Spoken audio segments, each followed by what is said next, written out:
মধ্যরাতেও আলোয় ঝলমলে শহর মালদ্বীপের রাজধানী মালে।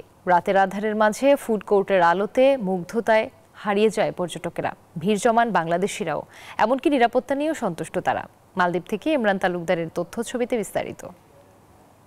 অসাধারণ প্রাকৃতিক সৌন্দর্য মণ্ডিত দেশ মালদ্বীপ। পর্যটনের জন্য সারা বিশ্বে যার খ্যাতি রয়েছে।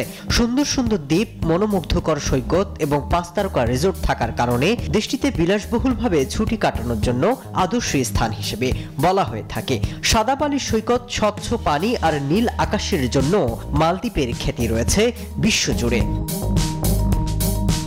দিন গড়িয়ে রাত নামলেই সেজে ওঠে এই দ্বীপ রাষ্ট্রটি। আলোয় সেজে ওঠে পুরো শহর।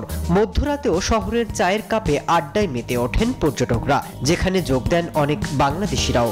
জানান নিরাপত্তা নিয়ে সন্তুষ্টির কথা।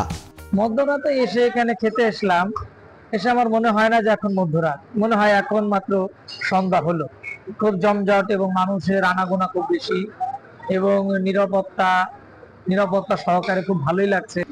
আমার সর্বপ্রথম আমি বলতে চাই, আমার কাছে খুবই ভালো লাগছে মধ্যরাতে, কারণ এখানে আমরা যারা টুরিস্ট আসি তাদের জন্য খুবই একটা ভালো একটা জায়গা। কারণ এখানে অনেক ধরনের খাবার থাকে, অনেক দেশের অনেক আইটেমের খাবার থাকে। সেই ক্ষেত্রে দেখা যাচ্ছে এই যে মধ্যরাত, আশেপাশে দেখেন অনেক জায়গায় এখন বন্ধ পাবেন, কিন্তু মধ্যরাতে এখানে কিন্তু এখনো ওপেন আছে। শতভাগ মুসলিম জনগোষ্ঠীর দেশ হয়েও গেল বছর দক্ষিণ এশিয়ায় দ্বীপরাষ্ট্র মালদ্বীপ পৃথিবীর সেরা পর্যটক গন্তব্যের স্বীকৃতি পেয়েছে। তাই বাংলাদেশের পর্যটন স্পটগুলোকে নিরাপত্তা জোরদারের মাধ্যমে নান্দনিক রূপে সাজিয়ে রাখলে এশিয়া সহ বিশ্বের বিভিন্ন দেশের পর্যটকদের আকৃষ্ট করবে বলে ধারণা প্রবাসীদের। Desk report, news 24।